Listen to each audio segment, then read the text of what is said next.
चलावत रहे। वाह चैत में थ्रेसर चलावत रहे। हाय हाय और भैया अब तो ठेसरी वाला काम बंद हो गल बा, वाह। अब लिपनी वाला चालू बा। हाँ हाँ तो दुल्हा जब अपन थ्रेसरवा धोवत रहल, अब रोटा बेटा का काम है क्या? आहो तो दुल्हैया एक बात कहे ये हमर कौन दुल्ही के दुल्हा इस सावन के महीना में अपन ट्रैक्टरिया धोवत रहल। तो दुल्हैया गई तो कहता सुना इस सावन लगी गई वाह हमके खेसारी लिया था हाय हाय मर्दा कलेस कारे अरे अब तो के साड़ी घट गईल। हाँ चहिटा में पहनबे तय कहता नहीं ओ बोल बम जाए के ह। वाह कहे दुल्ही बड़ा फरमाई के अच्छा इतनी सुनिया जरूर और ले लिया का कहे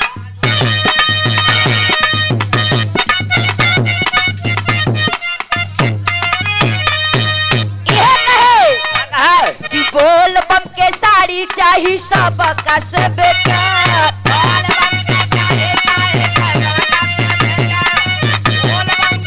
दुकान है बोल बम के साड़ी चाहिए सब का से बेटर। सुनो मैं कौन का नमन करती हूँ दुल्ही कहे अपने दुल्हा से क्या कहे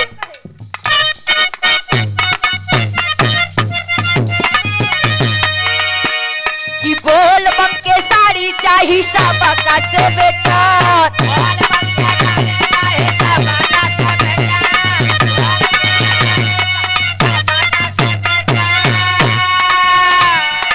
बोल बम के साड़ी चाहिए सब का से बेटर भले बेच डठारे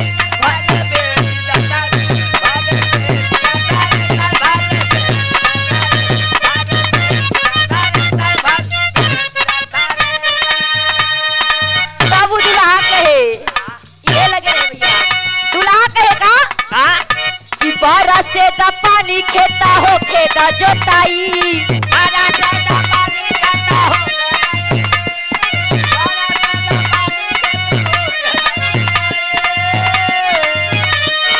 बारह से दा पानी खेता हो खेता जोताई के हफ्ते भर घुमाई।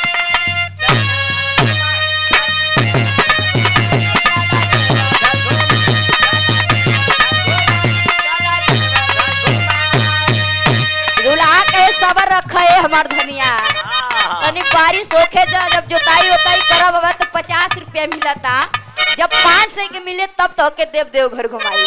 लेकिन दुल्ही कहेगा जहिया से चढ़ल बाटे सावन के महीना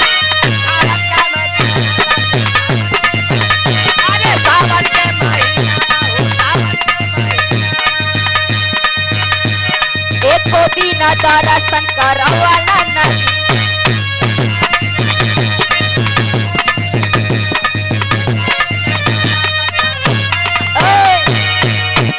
दुल्ही अपने दुल्हा के कहे कि हसैया हाय हाय कि जब से सावन चढ़ल बा वाह एको दिन दर्शन ना करे हाँ चलते कहे चलते भोलेनाथ के लिंगवा पर जल चढ़ाई आई का करे भोलेनाथ के लिंगवा पर जल चढ़ाई आई बारे खुरखुरी भैया कहे जहिया से चढ़ल बाटे सावन के महीना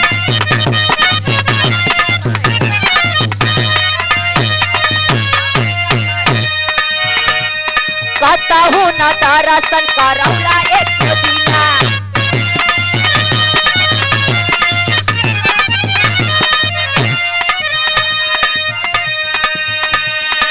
उठ कत गाड़ी ना बढ़ावा टेम्परेचर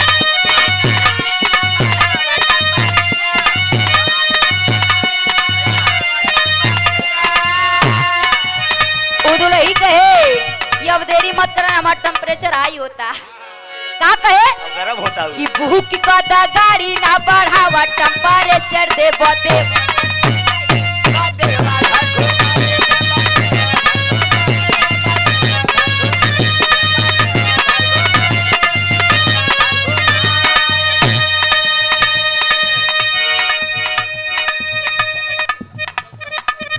हल